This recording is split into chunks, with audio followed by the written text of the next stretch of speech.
ചോദ്യം number 304 Shri VR Sunilkumar, ഭക്ഷ്യ വിതരണ പൊതു വകുപ്പ് മന്ത്രി. Sir,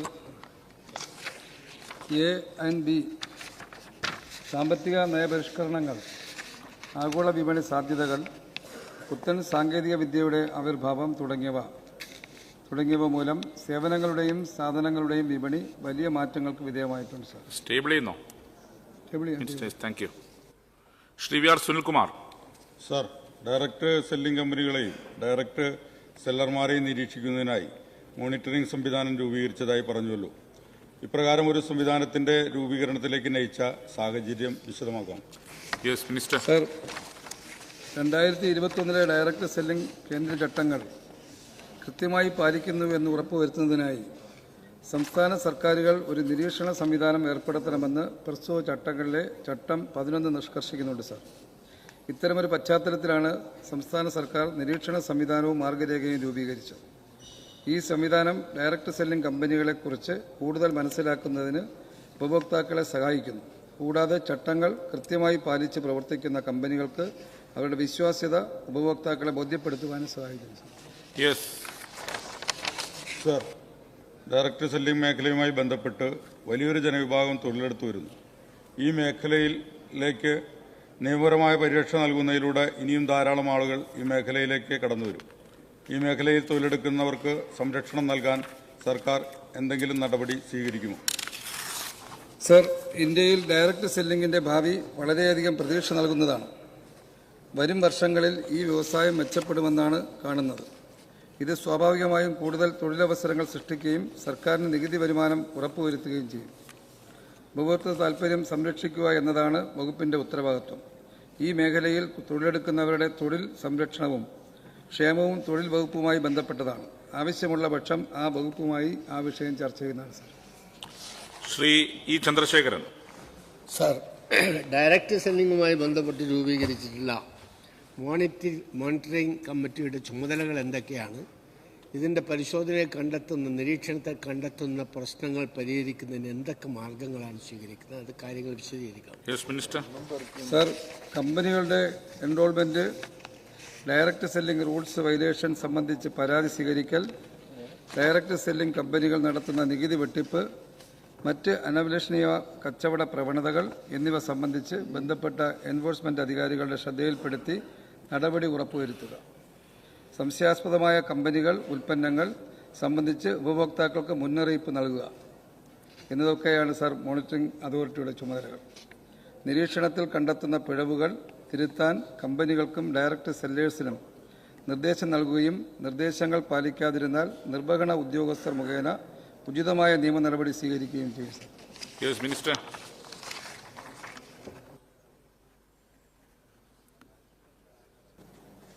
minister.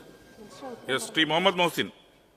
Sir, direct selling മേഖലയിൽ ഇപ്പോൾ ആ സംവിധാനം ഒരുക്കുന്നതിന് വേണ്ടിയിട്ടും അത് സംരക്ഷിക്കുന്നതിന് വേണ്ടിയിട്ടുള്ള നടപടികൾ സ്വീകരിച്ചതിൻ്റെ കാര്യം ഇവിടെ പറഞ്ഞു. മോണിറ്ററിംഗ് സംവിധാനത്തിൻ്റെ കാര്യവും പറഞ്ഞു. പക്ഷേ ഈ മേഖലയിൽ ഒട്ടേറെ തട്ടിപ്പുകൾ നടക്കുകയും ഒരുപാട് ആളുകൾ പറ്റിക്കപ്പെടുകയും ചെയ്യുന്നുണ്ട് എന്നുള്ളതൊരു സത്യമാണ്, ഒരു വസ്തുതയാണ്. അപ്പം അങ്ങനെയുള്ള ഉപഭോക്തൃ സംരക്ഷണത്തിന് വേണ്ടി എന്തൊക്കെ സംവിധാനമാണ് ഉണ്ടായിട്ടുള്ളത്? ഈ സാധനങ്ങളും സേവനങ്ങളും വാങ്ങുന്നത് അത് നിരീക്ഷിക്കാനും അതോടൊപ്പം തന്നെ അതിൽ പരാതി ഉള്ളത് ഗുണഭോക്താവിന് അല്ലെങ്കിൽ ഉപഭോക്താവിന് അത് പരിശോധിക്കാനുള്ള ഒരു സംവിധാനം ഈ മോണിറ്ററിംഗ് സംവിധാനത്തിന്റെ ഭാഗമായിട്ടുണ്ടോ എന്നുള്ളതാണ് ചോദ്യം. സർ, നിരവധി തട്ടിപ്പുകളും ഉപഭോക്തൃ ചൂഷണങ്ങളും ഈ മേഖലയിൽ ഉണ്ടായിട്ടുണ്ട്. സർ, അതൊരു വസ്തുത തന്നെയാണ്. അതുതന്നെയാണ് ഇത്തരത്തിൽ ശക്തമായ ഒരു നിരീക്ഷണ സംവിധാനം രൂപീകരിക്കുന്നതിന് സർക്കാരിനെ പ്രേരിപ്പിച്ചത്. സംസ്ഥാനത്ത് പ്രവർത്തിക്കുന്ന ഡയറക്ട് സെല്ലിംഗ് കമ്പനികൾ ഉപഭോക്തൃകാര്യ വകുപ്പിൽ എൻറോൾ ചെയ്യണമെന്ന് മാർഗരേഖ നിഷ്കർഷിക്കുന്നുണ്ട്.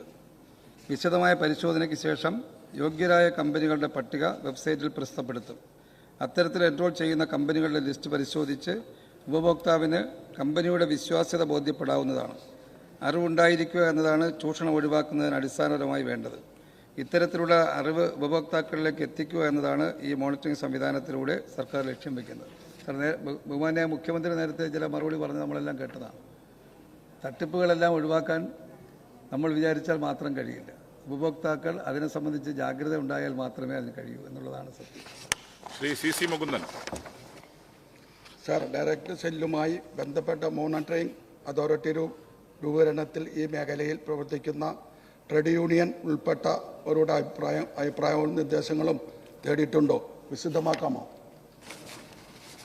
സർ, ഈ മേഖലയിൽ പ്രവർത്തിക്കുന്ന ട്രേഡ് യൂണിയനുകൾ, ഡയറക്ട് സെല്ലിംഗ് കമ്പനികളുടെ അസോസിയേഷനുകൾ എന്നിവയുടെ പ്രതിനിധികളുമായി നിരവധി ചർച്ചകൾ നടത്തിയിരുന്നു. സർ, തിരഞ്ഞെടുക്കപ്പെട്ട പ്രതിനിധികളും മേഖലയുമായി ബന്ധപ്പെട്ട് പ്രവർത്തിക്കുന്ന ഉദ്യോഗസ്ഥരെയും ഉൾപ്പെടുത്തി വകുപ്പ് ഈ വിഷയത്തിൽ ഒരു ശില്പശാലയും സംഘടിപ്പിച്ചിരുന്നു. അത്തരത്തിൽ സ്വരൂപിച്ച അഭിപ്രായങ്ങളും നിർദ്ദേശങ്ങളും കൂടി പരിഗണിച്ചാണ് മോണിറ്ററിംഗ് സംവിധാനത്തിന്റെ മാർഗരേഖ സർക്കാർ തയ്യാറാക്കിയത്. ശ്രീ മഞ്ഞളാംവേലി.